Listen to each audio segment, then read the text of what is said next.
नमस्कार, मैं अविनाश सैनी और आप देख रहे हैं सारी दुनिया। देश में कोरोना का संक्रमण लगातार बढ़ता जा रहा है। इस बीच सरकार ने 18 साल से अधिक उम्र के सभी लोगों को वैक्सीन लगाने की बात की है।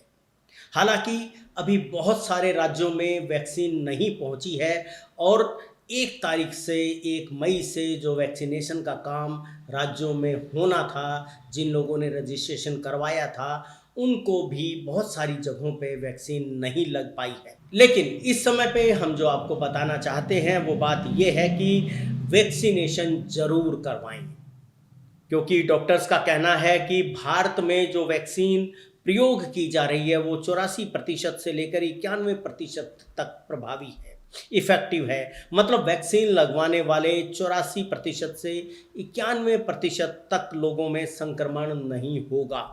इसका मतलब ये है कि बचे हुए 16% या 9% लोगों को इन्फेक्शन हो सकता है। अभी तक के अध्ययन के मुताबिक रोग की गंभीरता को कम करने में वैक्सीन 100% तक इफेक्टिव है, यानी ये मृत्यु को 100% तक रोकती है। इसलिए हम कह रहे हैं, जो विशेषज्ञों ने हमें बताया है कि वैक्सीन ज़रूर लगवाएं। एक सवाल ये है कि ये कितनी असरदार है। वैक्सीनेशन के बाद भी कोरोना हो सकता है, ये कहा है विशेषज्ञों ने, क्योंकि ये ऐसे बहुत सारी खबरें भी आ रही थी कि वैक्सीनेशन करवाने के बाद भी किसी को कोरोना हुआ। तो विशेषज्ञ भी ये मानते हैं कि वैक्सीनेशन करवाने के बाद भी कोरोना हो सकता है, लेकिन उसका असर बहुत कम हो जाएगा। वैक्सीन एक शील्ड की तरह है, यानी एक कवच की तरह है, और इसके बाद कोरोना मात्र सर्दी जुकाम जैसा ही रह जाएगा। इस पहला डोज शरीर को वायरस की पहचान करवाता है। 2 डोज लेने होते हैं वैक्सीनेशन के, तो पहला डोज जो है वो शरीर को वायरस की पहचान करवाता है और इससे शरीर उस वायरस से लड़ने में सक्षम होने शुरू हो जाता है, अपने आप को तैयार कर लेता है। पहला डोज भी 2-4 हफ्ते में कुछ प्रतिशत तक एंटीबॉडी बना लेता है। ये अलग अलग वैक्सीन के मामले में अलग अलग रहता है। 50% से 70% तक की ये एवरेज है कि वो कितना एंटीबॉडी बना लेता है पहला डोज। पहला डोज लगने के 15-20 दिन के बाद एंटीबॉडी बनने लगती हैं, पर ये इतनी नहीं होती कि कोरोना को रोक सके।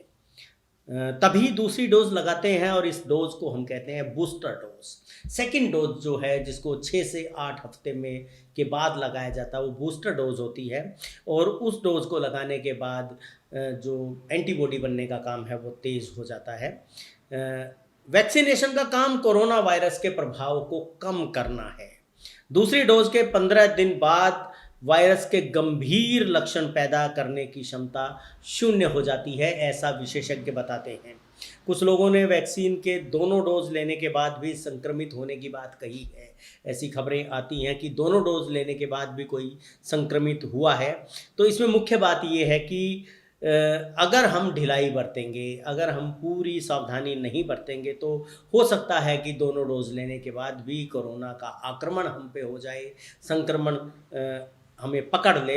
लेकिन इसमें जो विशेषज्ञ कहते हैं वो ये कहते हैं कि गंभीर जो लक्षण हैं उनकी आशंका 100% तक कम हो जाती है, यानी संक्रमण से मौत से बचाव 100% तक मानते हैं।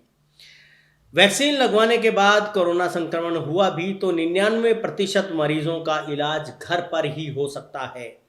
अस्पतालों पर लोड नहीं बढ़ेगा, वेंटिलेटर और ऑक्सीजन की ज़रूरत नहीं होगी और कोरोना इन्फेक्शन भी महज फ्लू जैसा रह जाएगा।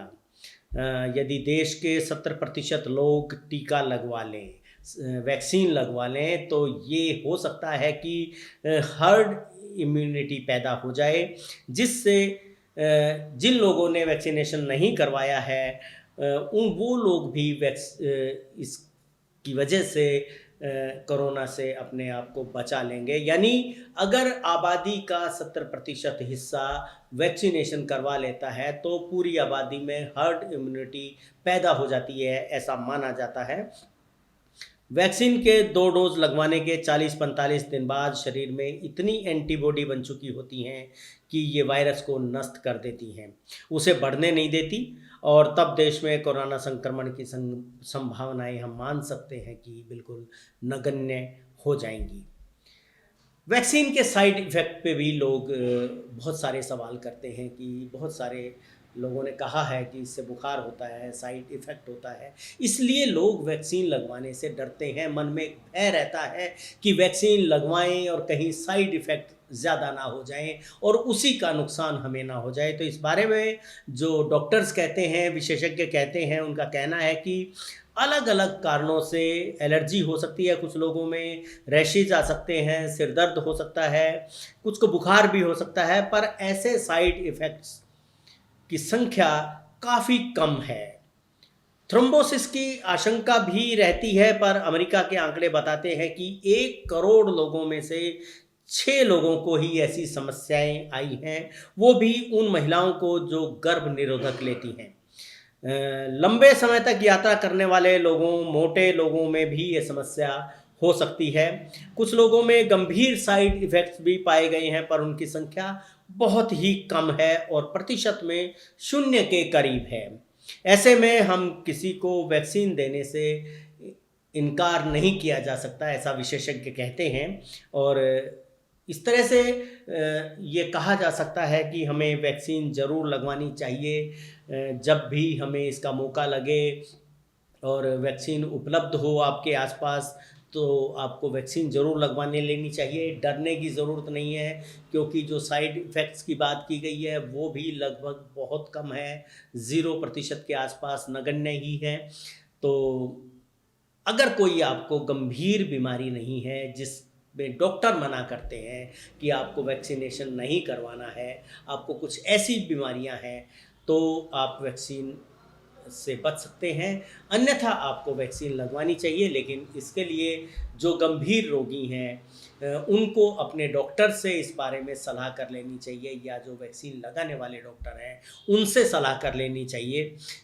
आम जो लोग हैं, साधारण जो लोग हैं जिनको कोई बहुत बीमारी, गंभीर रोग नहीं है, उनके लिए ये सजेशन है, ये सुझाव है विशेषज्ञों की तरफ से कि वैक्सीन को ज़रूर लगवाएं। साइड इफ़ेक्ट्स बहुत कम हैं। पहली डोज़ लगवाने के बाद शरीर में खुद ही क्षमता पैदा हो जाती है कि वो कोरोना से लड़ पाए, संक्रमण से लड़ पाए और सेकंड डोज़ के बाद तो शरीर में एंटीबॉडीज़ इतनी मात्रा में बन जाती हैं कि बहुत गंभीर परिणाम इसके नहीं होते, हम उनसे बच सकते हैं और ये एक समय पे ये बात हम इस समय पे कर रहे हैं जब देश के ज़्यादातर लोग इस बीमारी से जूझ रहे हैं। तो अगर हम वैक्सीनेशन करवाते हैं तो ये लोड हॉस्पिटल्स के ऊपर जो है, ऑक्सीजन की कमी का जो समस्या है वो भी बहुत हद तक हम उससे पार पा सकते हैं। वीडियो आपको कैसी लगी?